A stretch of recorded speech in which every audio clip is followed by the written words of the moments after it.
everybody, it is Claire here, and I'm bringing you another pen and ink combination that I truly love and enjoy. And this is my Scarlet Esterbrook Estie. This was my very first Estie.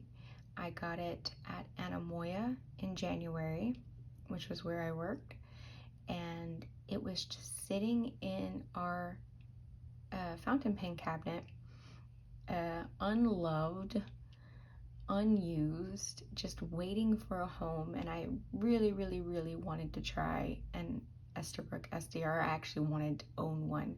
I had tried out my boss Jess's Esterbrook Estie in candy, and I really liked how I felt, and I really liked how it wrote, and I knew that eventually I wanted one of my own.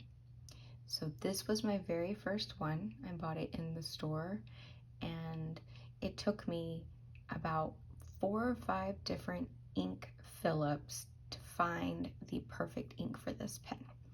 So if you look at it, if you look at the pen, it's scarlet. Well, Scarlet is its name, but it's scarlet and blue, and there's purple, and you see right there, and there's pink, and then there's the gold accents.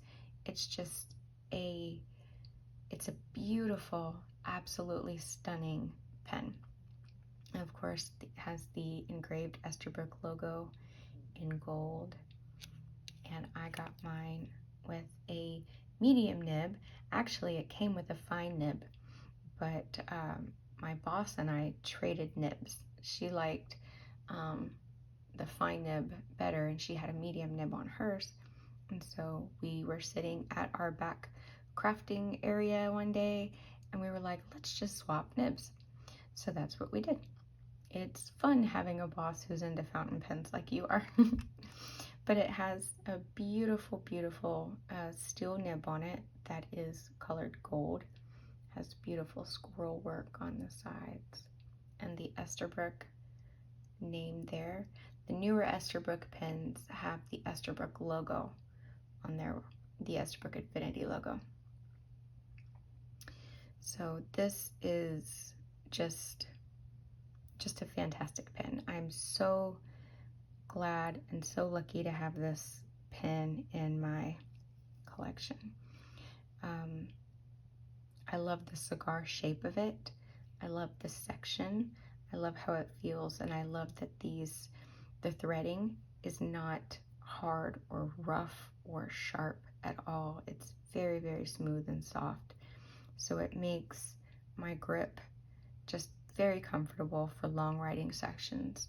I can write with it unposted, but I prefer to write with it posted.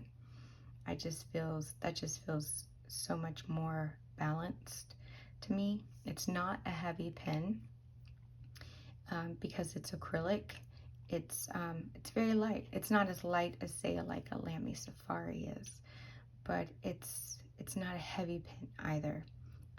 To me, it's just balanced just right. It's perfect. I mean, is the Esterbrook Estie the perfect pen? I don't know.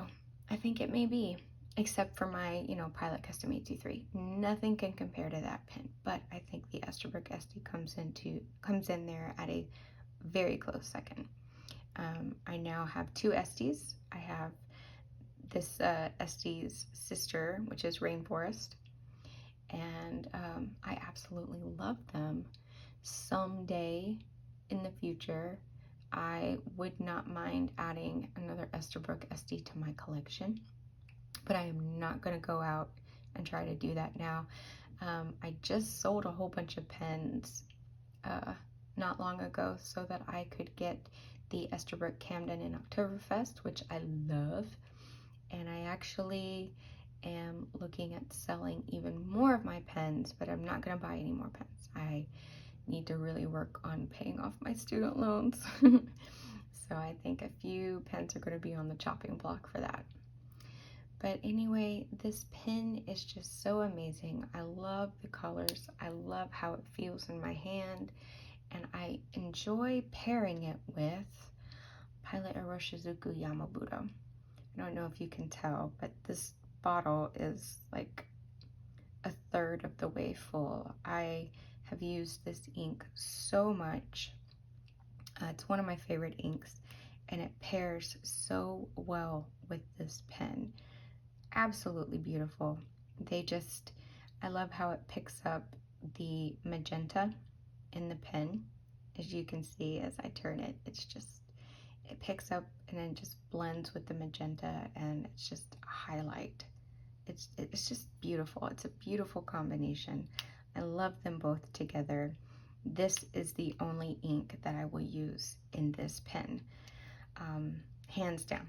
I tried other inks in this pen. I tried Candy Marcella from Ferris Wheel Press, Adzukiro from Kaio no Oto.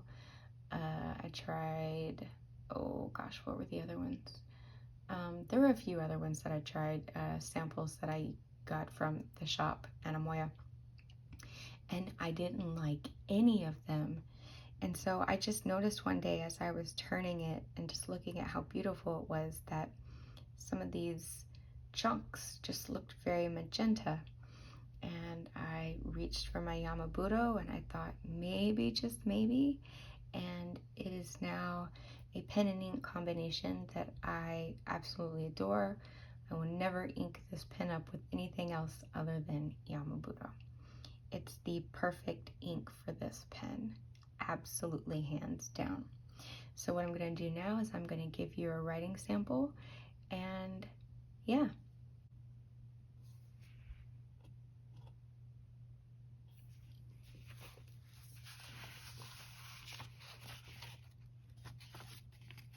So the journal I am currently writing in is Wonderland 222 B6 notebook, and this gorgeous Tomo River paper, and I'm going to give you a little bit of a writing sample with a definition. So I'm not going to be writing anything from Moving On or Simple Abundance today. This is a definition that means a lot to me, and so I hope maybe it will mean something to you too. So here we go. Let's zoom in here. Maybe. No, we're not going to zoom in.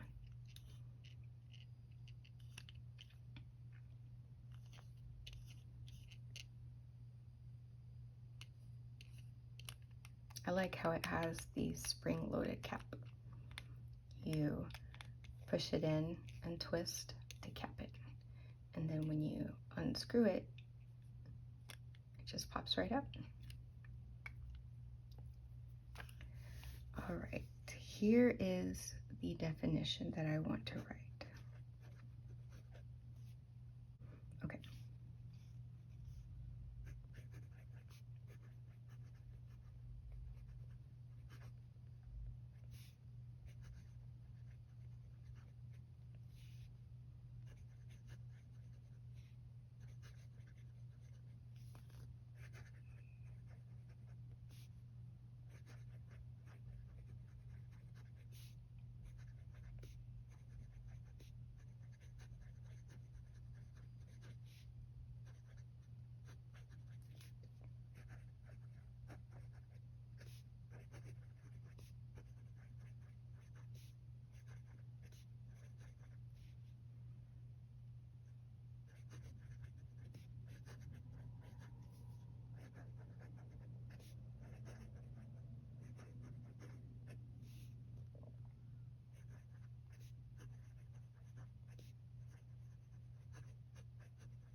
definition comes from a really great book called The Dictionary of Obscure Sorrows.